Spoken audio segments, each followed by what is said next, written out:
Do you know that 80% of women has to take care of themselves financially at some point of life? But how many of us can understand money? How many of us have been taught about money? In this video, we are going to talk about how parents are shaping the financial knowledge of their daughters, how it's very important to shape this thought right from the early age, and how we can create more fearless dreamers and doers in the future generation, and how to raise fearless, financially independent daughters in the coming years. Teach money as a tool, not as a taboo. According to a BBC study, boys are taught to build wealth, whereas girls are taught to budget. Girls are encouraged to save, whereas boys are encouraged to invest. The founder of Spanx, Sarah Blakely, mentioned that her father used to encourage her right from her childhood to learn money. He encouraged her to think like an entrepreneur and start working at a very young age,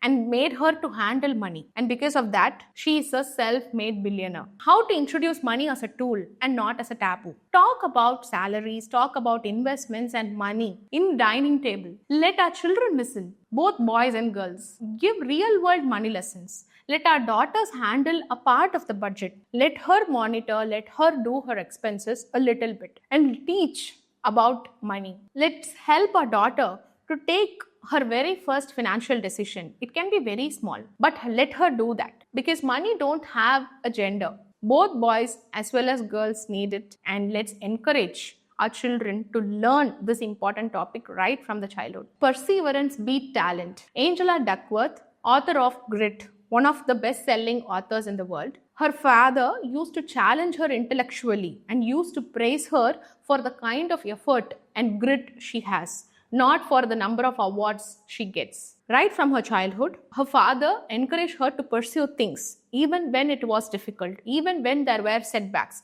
And because of that, she developed one amazing thing called grit. It's very, very important to have grit. What we have to do? So praise your children's effort, praise your children's perseverance, not just intelligence and not just beauty. So next time when your daughter accomplishes something, instead of telling that, hey, you are really smart, tell that I really loved the way you have worked. That will help her to push her limits. The strength of financial freedom and independence. Maya Angelou, one of the greatest poets of all, her grandmother, even in the age of 1900s, she used to be a businesswoman. Because of that, she always encouraged to think independently and encouraged her to stand on her own legs right from the childhood, insisting that Maya should never depend on a man for financial needs. She learned to think independently, act independently, and take decisions of her own.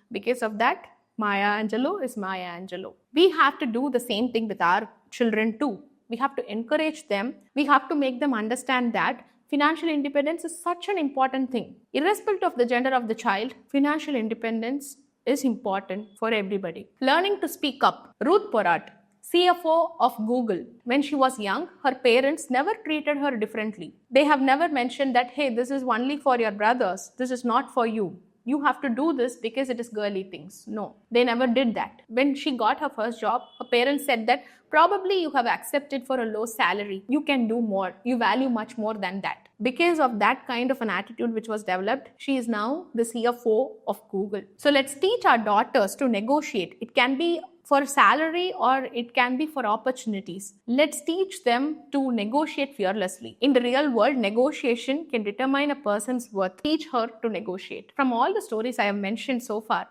they are super successful, not because they have put in the effort or not because they were, they just did it. No, it's because they have started very early. Their parents contributed a very important part in all these successful women's life. If we expect the same kind of future for our children, we have to build such kind of an environment. We have to teach such kind of lessons. We have to instill such kind of success habits into our children's mind right from childhood. And that's how we help and create a fearless girl. And that's how we create a future generation where, irrespective of the gender, anybody and everybody can pursue their dreams, and they need not be sorry when they have to pursue their dreams.